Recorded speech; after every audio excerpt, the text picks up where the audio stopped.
I recently took an inventory of my plants, and it's closer to 1,100 plants, and it's a little over 560 species. I have a Hoya here, Monstra deliciosa, Ripsalis, Syndapsis trubii, multiflora, another type of Hoya, Anthurium plaumanii, Tenanthe, Burromarxii, Damiococcus zanifolia, Philodendron, pothos neon.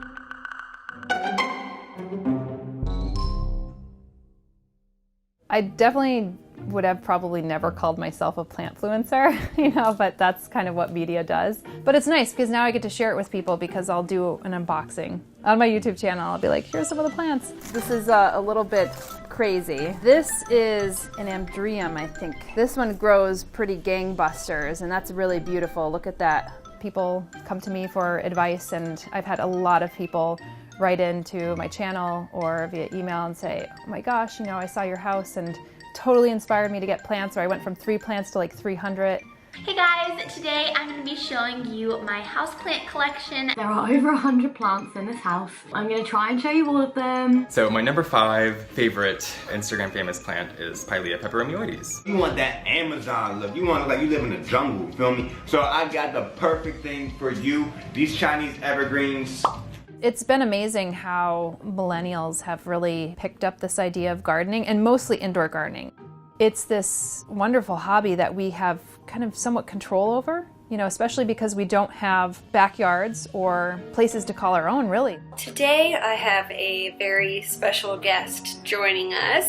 This is my fiddle tree! I like conversing with my commenters. I think people go to YouTube, more to really learn how to do something. I'm going to show you 2 plants here from the same genus. This is Xerocissus perrieri. Make sure that you have kind of some diffuse light coming in, because the UV rays could actually harm some of these leaves. Within the last 3 years, I would say that there's been maybe 6 plant shops that have opened up just within probably a 10-minute drive of where I live. I've lived next to a plant shop for enough of my time to really understand people's motivation when going into a plant shop. And they'll see a plant and they'll say, I want that plant for there. And I'm like, do you have any idea of what your lighting is like?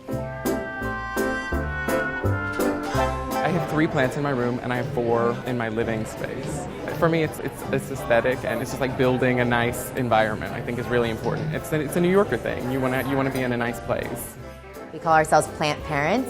And once you get one, it's like it looks lonely, and so it needs a bunch more to support it.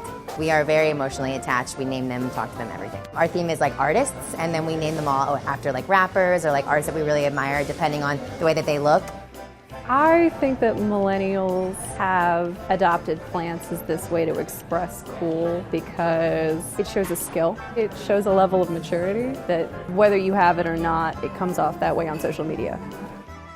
Ever since we opened, we have sensed an increase in people coming in, yes. I do think with the advent of social media, there is a lot more younger people who have never tried having a plant before who are. Sunday is kind of my main plant day, and that's where I do thorough watering, clipping, maybe some fertilizing, repotting. And that could be anywhere from an hour to a 9-hour day, depending on what I'm doing. That for me is part of my lifestyle. That's kind of like my Netflix.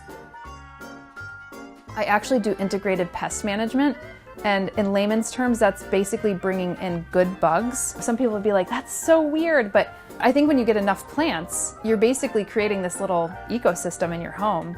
And for me, it's the only sensible way to be able to control any kind of outbreak. Otherwise, all my plants would be dead. 24 hours later, the plant was harvested.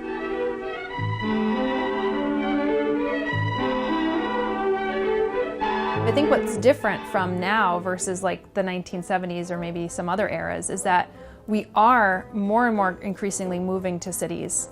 We're trying to find balance, and we're finding that in various different ways. And one of those ways is actually, I think, through plants.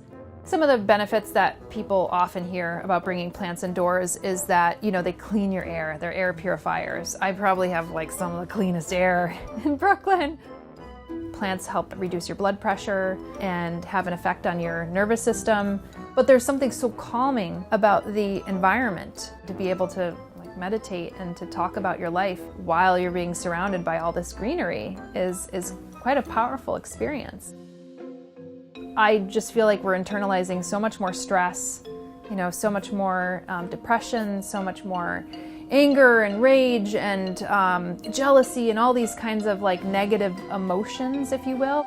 There's something about plants that make me so happy. I feel like they make my space feel incredibly calm, they make it feel tranquil, and they make it a nice environment to work in. If you know anyone who is sick in the hospital, bring them some plants. It will really help with their healing.